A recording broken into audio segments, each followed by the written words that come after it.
love my girlfriend. Her name is Nicole. She means the world to me. I want to be with her forever. We've been together for 5 years, but it's felt like it was only yesterday. I love everything about us. I love the thrills and the adventures I've shared with her. I love that my friends Mike and Chris get along with her. Nicole and I actually live next door to them, so it's great to hang out with them every day. And they're living together to save money. Everything is going great. People can't help but stare as my angel shows off. I think to myself, yeah, that's right. I got me a keeper. I wanted to propose to her, but I didn't really know how to do it. Everyone has these grand proposals, but I didn't want all the attention. It's not who I am. I'm not really the romantic type, so I'm very nervous. My friends told me to go for it. So I decided to ask her tonight. I came back to our apartment and she greeted me with a kiss as I walked through the door. She smelled a little better, but I remembered that she went to the gym earlier. It took a lot of courage, but I asked her the big question. Babe, I was doing a lot of thinking, and I want to spend the rest of my life with you. Nicole, will you marry me? She was silent. This wasn't like her. Nicole, I'm asking if you want to marry me. Still nothing. She just gave me the blankest stare. It was almost like she had just seen a ghost. At this point, I started yelling at Nicole. It was so rude of her to not even answer me.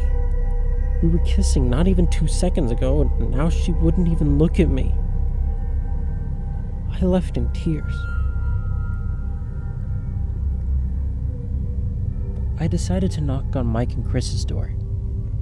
The door opened almost immediately, as if they knew I had this fight. I didn't think much of it because I was so upset. I ran in and just sat on their couch. The place smelled more than usual, but they're the messiest guys I know. They probably had some old pizza lying around somewhere. Anyways, I told them exactly what happened between me and Nicole. I told them that Nicole was being super insensitive to the question, and I had serious doubts about our relationship. I wanted Mike and Chris to take my side. Silence. That damn silence again. Those blank stares again. It was like they were taking her side in this whole thing. Are you guys seriously taking her side? I thought you had my back, I yelled. Nothing again. It was like living in the movie Groundhog Day. Reliving that silence again was awful. My friends and my girlfriend, who I talk to every day, just stopped talking. 30 minutes of yelling later, I hear a knock. The voice was that of an old woman. Is everything all right in there?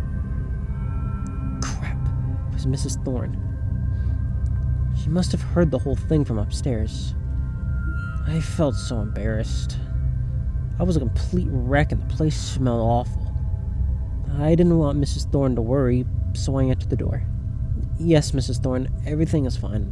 Sorry for the noise. I heard everything from upstairs, sweetie. You need to do what's right, she said. You're right. I will do what's right. Thank you, Mrs. Thorne. No response from her. She just left. She was fast for an old lady. I needed to calm down, so I stayed at Mike and Chris's apartment for a while and watched TV. We had fun, just like normal. I told them I was sorry for freaking out. I made a phone call to Nicole as well because I overreacted and wanted to try asking again when the time felt right. She didn't respond. She must have still been mad at me. Then the TV showed some breaking news. There were helicopters surrounding our apartment complex. I was very confused, but I kept watching. Live footage was played of the body cams of police officers as they made their way through the complex. Eventually, they came to Mike and Chris's room and kicked the door down. Next thing I know, I'm in handcuffs. Though I'm pretty sure I did what was right. Mrs. Thorne was right. I feel good. At that moment, I could finally stop pretending. After all, you can only go so far when you have your best friend's body in the room next door from where you live. It's hard to say when they died. I love my friends and I didn't want them to disappear from my life. This may sound messed up, but I'm honestly glad they're dead. I couldn't stand their voices, especially when they were running for their lives and begging me to stop. It wasn't very nice of them to yell like that.